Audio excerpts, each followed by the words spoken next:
Business and community leaders, children, grandparents, and neighbors are all here for the same reason, to put an end to cancer. These 24 hours will take us on a life-affirming journey, symbolizing a day in the life of someone fighting cancer, a disease that never sleeps. Brooke and I are so proud to be standing here this evening with all of you as we follow in the footsteps of one man who wanted to do something different to combat this disease. So he ran around a track for 24 hours more than 25 years ago. It's amazing to think that we are a part of an international movement to put an end to this disease. We are here tonight doing what other relayers do in 5,000 communities across America and in 19 other countries.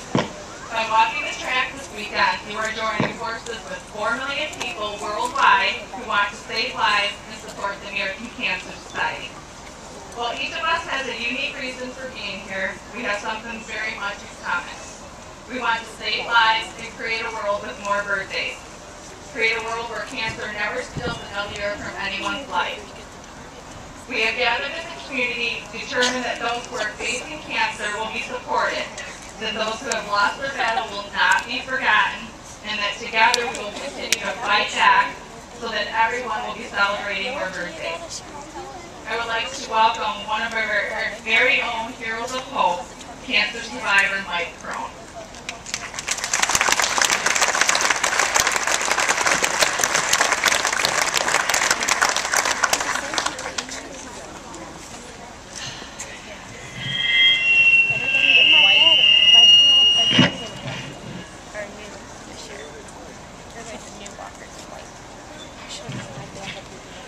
Good evening. Just give me money. I'd like to thank my brother-in-law and good friend Mike Stickles of Team Walgreens for inviting me to come here tonight to share my story. We got a lot of feedback. My name is Mike Krohn, and though I don't generally think of myself in these terms, I am a cancer survivor. My story begins in the summer of 2005. I'd gone to my family physician for yearly physical, and they found that I was a little anemic.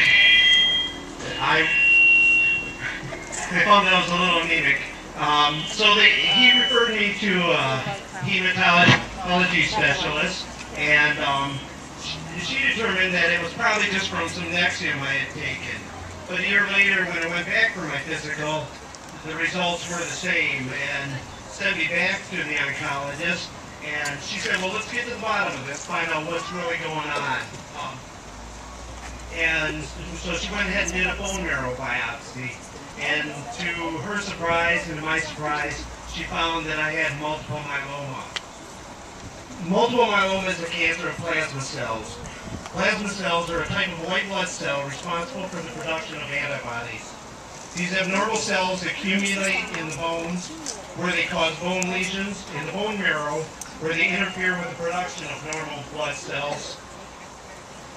And in most cases of myeloma also feature production of a paraprotein, an abnormal antibody that can cause kidney problems and interferes with the production of normal antibodies and leads to immunodeficiency. And that's what really affected me. They said if I hadn't gotten started in treatment, that I wouldn't be able to fight off even a common cold. My oncologist told me she would support me in any way I wanted to take on the treatment, but she said if I was her, or if she was me, I'd be heading for the University of Arkansas at Little Rock, where they have the Myeloma Institute for Research and Technology. It's a clinic that's world-renowned for the treatment of multiple myeloma. In September of 2006, my wife and I traveled to Little Rock. We were certain we were going to go there to find out that I'd been misdiagnosed. After a week of testing, the results came back and it was the same as the original diagnosis. I had multiple myeloma. They also told us I needed to start treatment immediately. We thought we could put it off, but we were wrong. After a brief return home, my 4 years of treatment began in October of 2006. The first year consisted of 6 rounds of high-dose chemotherapy and 2 rounds of and 2 stem cell transplants. I spent about 3 to 3.5 weeks in Little Rock, come home for 6 weeks of recovery, and then returned to Little Rock for more treatment.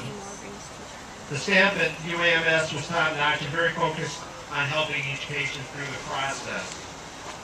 While at UAMS, I got to know a lot of patients. Seeing what others were having to deal with made me realize how blessed I was, that my cancer was diagnosed before it had progressed too far.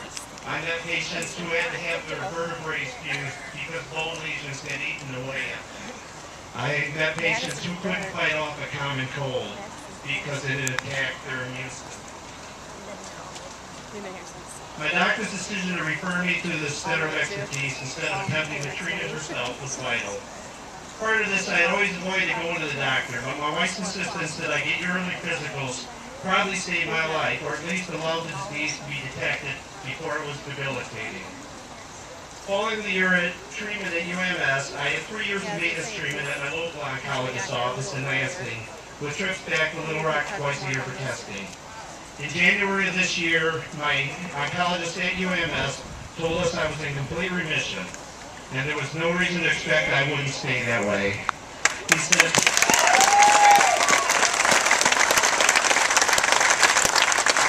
said that I could stop all treatment.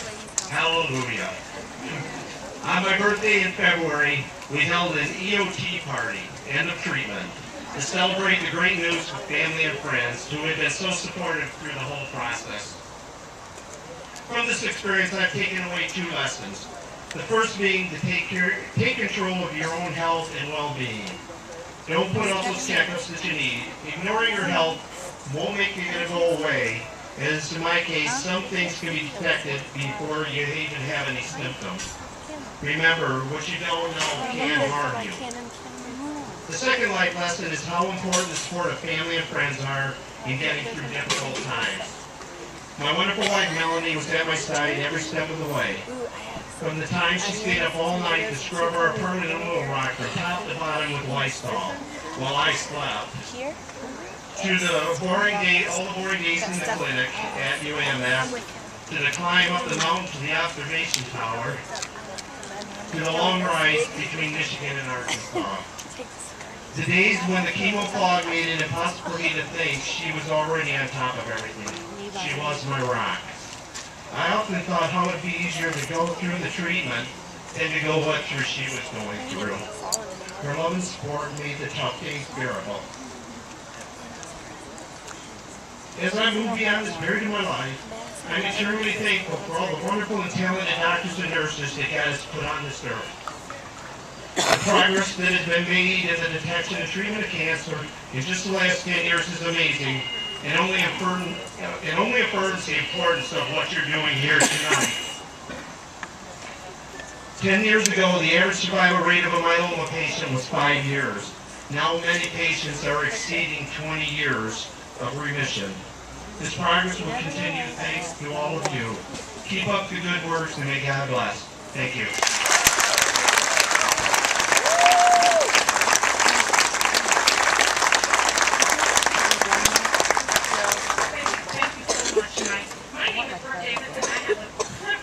Of being vice chair of the Relay for Life this year, and you had met earlier Kim Cooper, our chairperson for the Relay for Life committee this year. And I want to thank anybody in one of these green lovely shirts that you see, our committee members. They have worked extremely hard this year on putting relays together and gaining a little bit of understanding of what it means to relay for 24 hours, and they're here to help you with any of your needs that you may need.